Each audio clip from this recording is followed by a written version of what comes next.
For the past 8 months, this has been a typical Sunday night at this local Burlington, Ontario nightclub.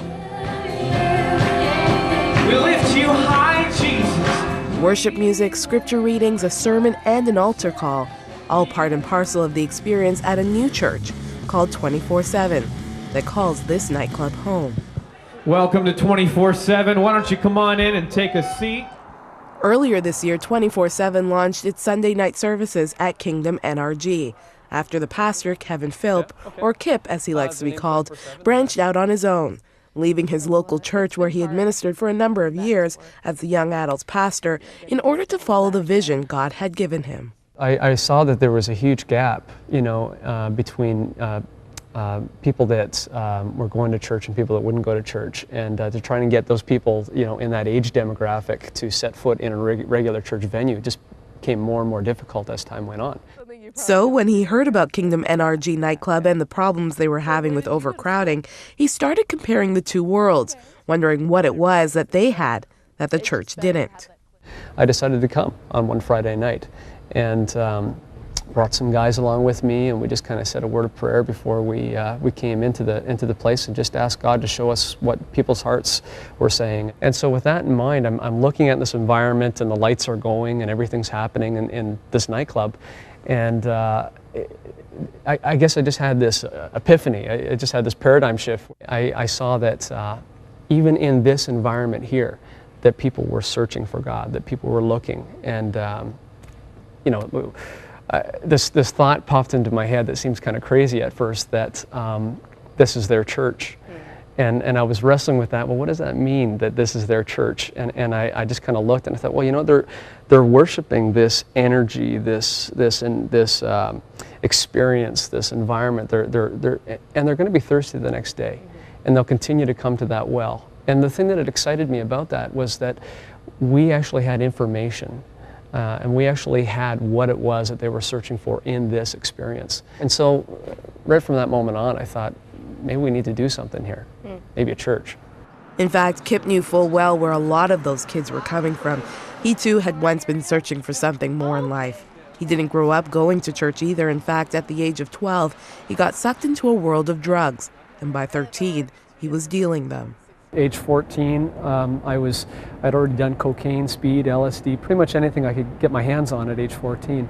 And that just continued on, and I kept dealing and kept on doing the drugs. And by age 17, I actually would go and buy drugs from a chemist who made it, and I would supply drug dealers. And so I was dealing with large quantities of drugs at age 17, and the whole lifestyle that went with that. I had lots of stuff, and I thought I was living the good life and had lots of money to throw around, and really thought I had everything going for me. But it was one night at a Halloween party at the age of 17 when Kip started to slowly realize what he had gotten himself into. I thought, I'm going to bring a bunch of drugs to this party, and I'm going to give it out to people, and then, whatever, everyone's going to like me and sing songs about me. And so I had this idea, and so I go to this party late, and people were already drinking and already doing all that stuff that goes along with that. And for whatever reason, I don't know what was going through my head, I just decided to take all those drugs myself.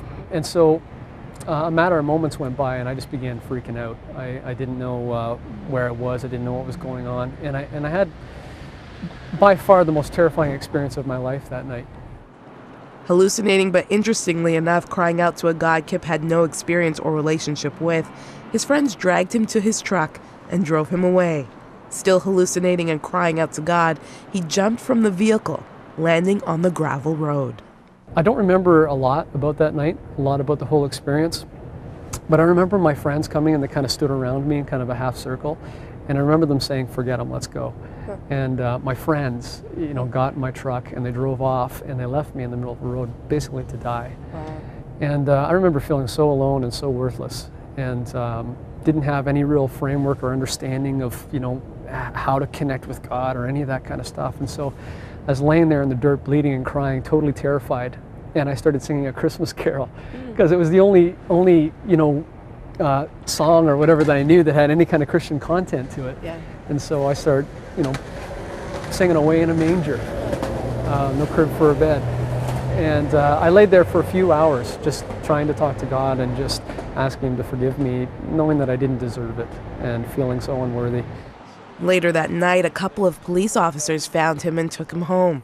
But it would take one last encounter with death, just a few days later, to get Kip to finally turn his life over to that God he had cried out to just a few days ago. I'm at this party and we're smoking drugs and stuff, and I had what I would say it's a flashback, basically, is what I had. And so all of a sudden I'm in this state of mind again. But the way it happened, the experience was, it felt like something fell off my eyes almost. It felt like kind of like Saul, when he was blind and the scales came off his eyes. Because it was almost like I just had a realization in the midst of partying, in the midst of doing all this stuff. I just thought, this is wrong. And there's this pounding thought in my head that I'm blowing it.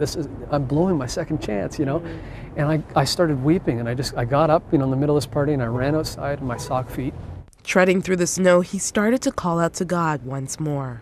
And the whole time I was just praying and just saying, God, forgive me. God, have mercy on me. God, I want to change, and I don't know how. And so I was so terrified and so out of my mind and so desperate. I ended up walking into a store, and I was crying, and I was, everything else going. So they called the cops on me, of course.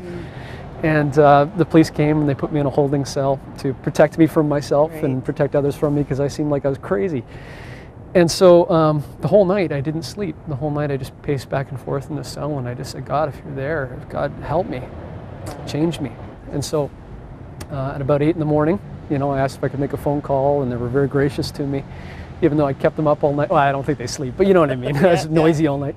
And so I called some relatives and convinced them that it was me, and asked them to come pick me up, and they did. And so I went straight to a church in Huntsville, which is where my relatives were, and met with the pastor there, and he introduced me to Jesus Christ.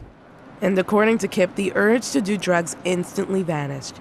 He soon started traveling to schools talking to kids about the dangers of drugs, and by the age of 19, he became a youth pastor.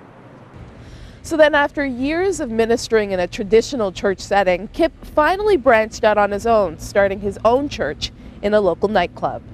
But in order for it to be a done deal, he had to approach the manager. Obviously, all the questions that are going through people's minds, I'm sure, went through my mind. And I really had a lot of doubt, a lot of fear, a lot of question. But I had this compelling sense that God was pushing me in this direction. And I couldn't escape that. And I thought, I'm never going to have closure on this if I just ignore it and push it out of the way. And I don't want to miss something that God might be doing as unusual as it sounds. And so I just decided to come knock on the door here one day. And I thought, what do I got to lose? And so I did that. And the manager at the time answered the door. After taking a few minutes to work up the courage, he finally asked the manager what he would think about turning the space into a church once a week. Personally, I was a little iffy, because I didn't grow up in a church background. But I thought, give it a shot. So we started planning. We got together a team, a group of 30 or 40 people, and we started meeting weekly and talking about what it would look like, and that began in September of '06, and then we launched the church here at the Kingdom Energy nightclub 247, February 4th, '07.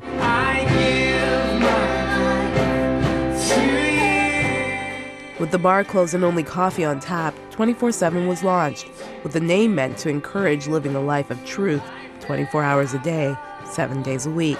And its message is clear. Kip has even seen some regular club-goers attend the services as well, which is the ultimate goal of the church. We really see the venue as a tool. We don't see the venue as church, where a lot of people would view the building as the church. We really view the people as the church. So that makes it movable. And so, what we've produced here, and what we do functionally speaking, really can happen anywhere. We're just doing it here because we want to do it. We're in a kind of a market style, environment where anybody would feel comfortable coming. And many have responded. It was really awesome because my sister was like, would you like to come to church with me tonight? And there's something in me that was just like, you should go. And I had gone through so much, and I was searching for things in all the wrong places. And then I finally came, and it's like that emptiness was filled, like God came into my heart and He changed my life. And it's really awesome. Jack and Melanie's family has also been affected.